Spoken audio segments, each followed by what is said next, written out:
Ray, thank you very much for joining us tonight and accepting this award. It's always a pleasure to see you and work with you. Now that I have your attention, and not to take anything away from our attention to our Lifetime Achievement Award, right now it is Canada 3, Germany 0.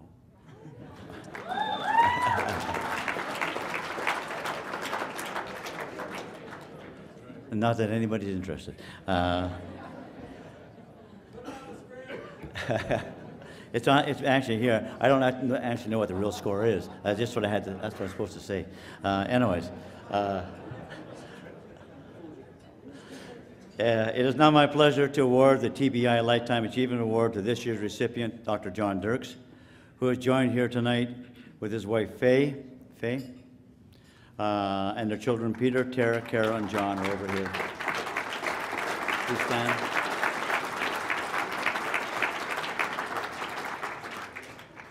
The criteria for this award is a highly respected leader who has inspired and led the community to imagine a bigger future in biotech. Boy, that's you, John. An individual who is highly recognized as a significant contributor in more than one of the following domains: industry, government, academia, and volunteerism. Before having Dr. Dirks join me here, I draw your attention to the screen for the tribute video.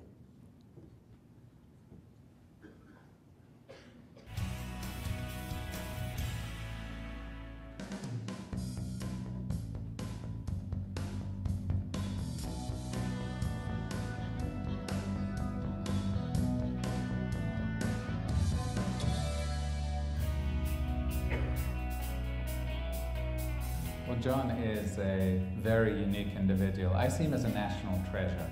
He's had his impact across this country, working in the Faculty of Medicine in Vancouver, Toronto. As an academic, he served in 3 major Canadian universities, beginning at McGill, UBC, Toronto, and now really as president of the Gairdner Foundation. I would say that John is a man of vision who always has his eye on the future. I learned from my father to be determined and to strive for excellence. Really, whatever it is that we chose to do, which we were free to pursue that to the best of one's abilities. No organization he's involved with is ever allowed to rest on its laurels. Believe in yourself and give it your best effort.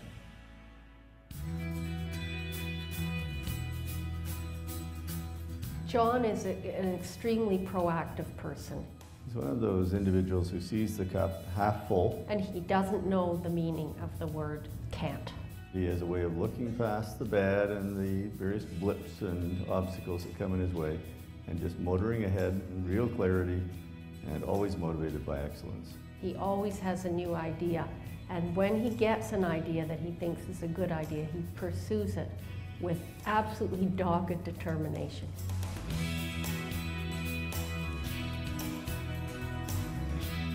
Well, John takes the time to make a personal recognition of many people at different stages of their lives. It's very important for him to keep everyone together. John's got strong social conscience. I think actually it goes back to his roots. There's Mennonite severity there in the background, which he's warmed up a little bit, and he believes, I think he believes, that you're put on earth to do something worthwhile, so that you don't just go through life. When somebody's family member is not well, there's been a sorrow, bereavement in a family, John reaches out in a very personal way to touch that person, privately but personal. And it's that reaching out and compassion and humanity that really touches people in a profound way.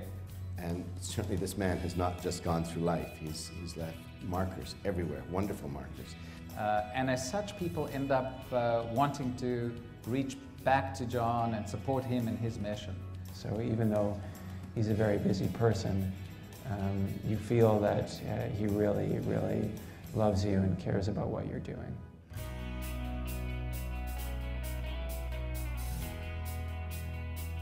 Now I see John Dirks almost every day at Massey College when he decided not to travel to some far part of the globe. I love working with John. Not only do we work together, we actually share an office together at Massey College, so we spend a lot of time together. And I've seen him with young people, and he gets enormous respect because he actually cares about them and their fields, and he listens. He's a great listener. And he is a very easy person to get along with. He's so enthusiastic about everything. He's deeply interested in the now, in young people's vocations, in their aspirations, and he makes them feel good about themselves. And so really youthful in his outlook. In our office there are people who are 2, 3, and 5 decades younger than him, and he is by far the most energetic of the group. He's a man also with a great sense of humor, a quick wit. He likes to laugh. Obviously he's a strong person, and that is a thread that carries through what he does.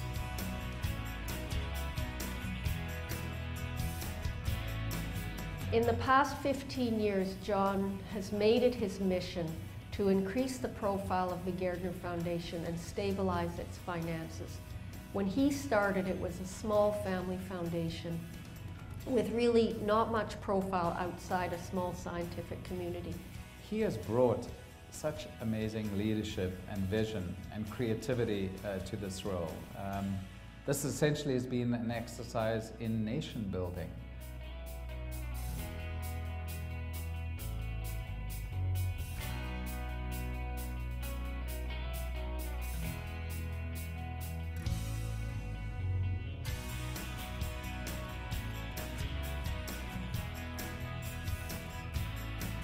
He conceived the idea of chasing a major benefaction from the federal government because this was Canada's top science prize and really should draw the support of our national government.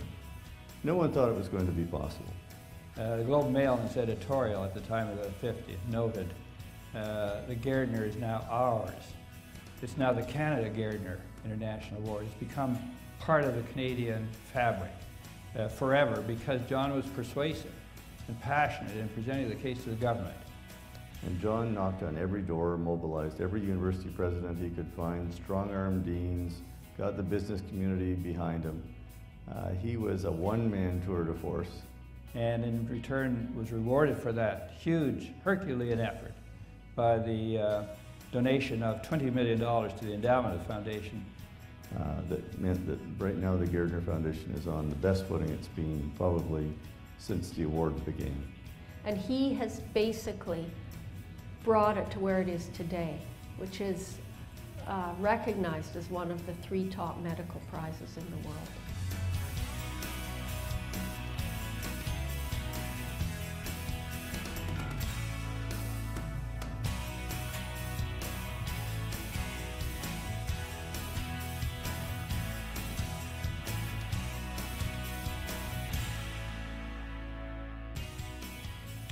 So just as the Nobel is identified with Sweden, so the Gairdner will forever be identified with Canada and with John Dirks.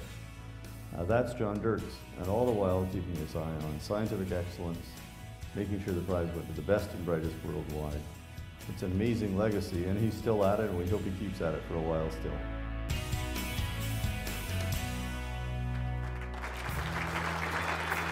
John, I just want to congratulate you on receiving the TBI award. I think it's very well deserved. John, and how thrilling tonight that you're being honored with the TBI award. What a wonderful recognition. Count on us at Massey to make sure we can keep your feet on the ground after tonight. You're going to need some help. I know you've got Faye and the kids, but we're there too. We'll keep you humble. We'll try our best. And Faye, thank you for putting up with John all these years and supporting him. Congratulations to you both. Thank you very much for all you have done for Canada and the world. Dad, congratulations tonight. All of your kids are so proud of you.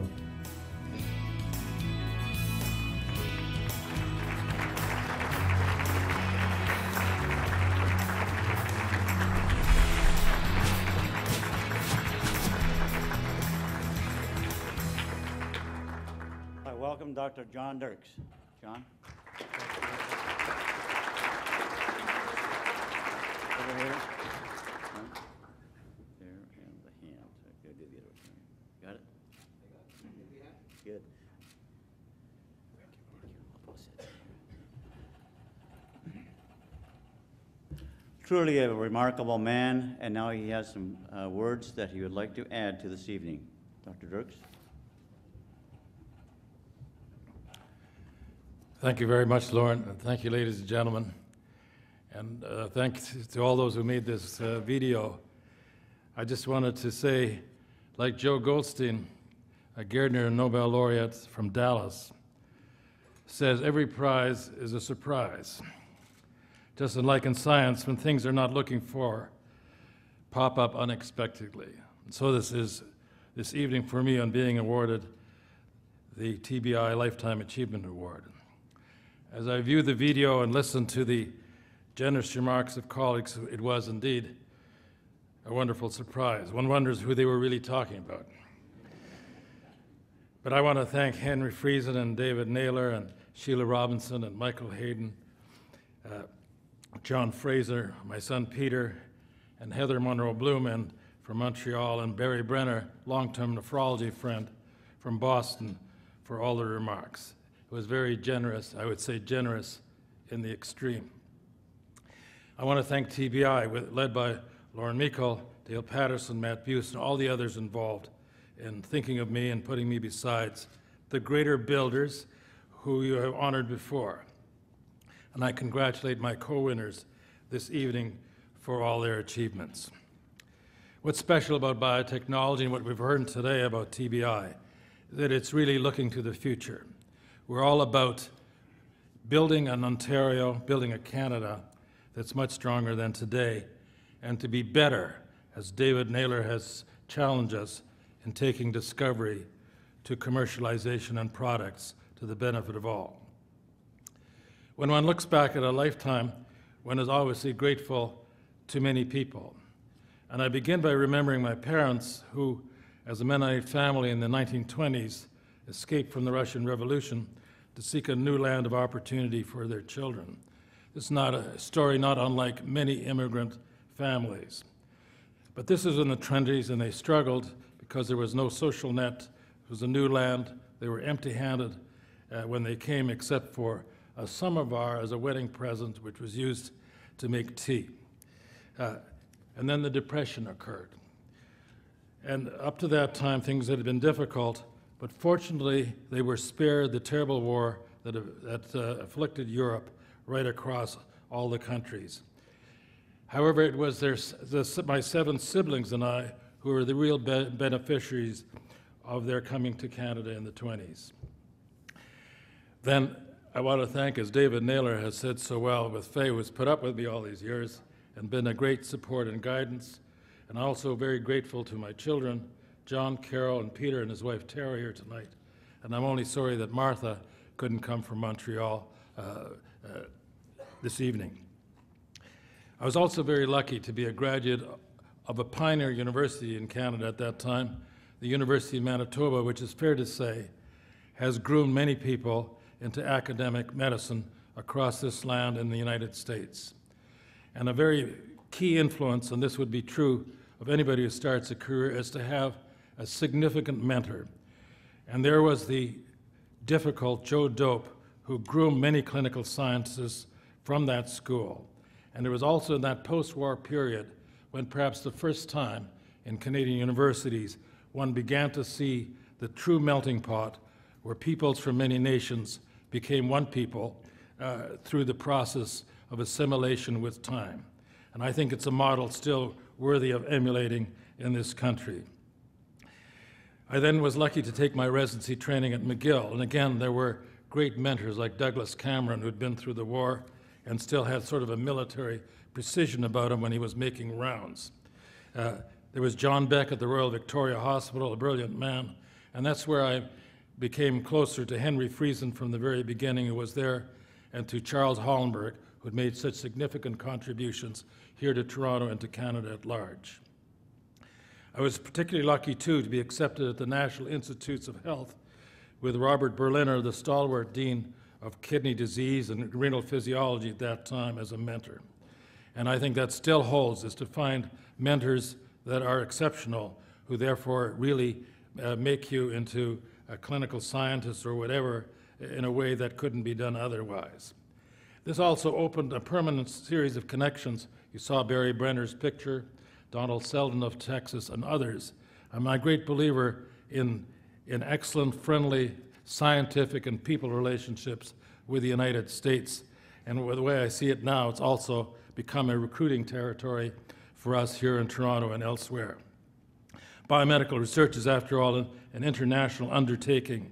And in my Gairdner role, I've really prized the linkages that have occurred with international scientists who've been our awardees, who've been on our selection committee, the Medical Advisory Board, and they have been also quickly grabbed by other Canadian institutions to be on their advisory boards. When I returned to Canada after training at the NIH, I went to McGill University and the Royal Victoria Hospital to start a nephrology division, which opportunity was given to me at a young age when I didn't even know what it was all about, to develop an academic nephrology group. And this opportunity was characteristic of McGill at the time, is to invest in young people and to let them develop as best they could. And it soon became, I think, one of the premier divisions of nephrology in the continent. And the background at that time served me well in my work with the International Society of Nephrology and global health in nephrology, which I won't touch on today, except to say that as we talk about innovation and moving from discovery to products and developments, we should keep a global view, because right now there are numerous opportunities, such as in the vaccine field, which are being supported by major groups such as the Gates Foundation and Our Country and others. It was mentioned that I was fortunate to have been at 3 universities, first that are now considered perhaps the top research universities in Canada, even though others are coming along. McGill, with its long successful history, led the way at the time, especially by being innovative and open, and was packed with heavy hitters, particularly in the clinical sciences.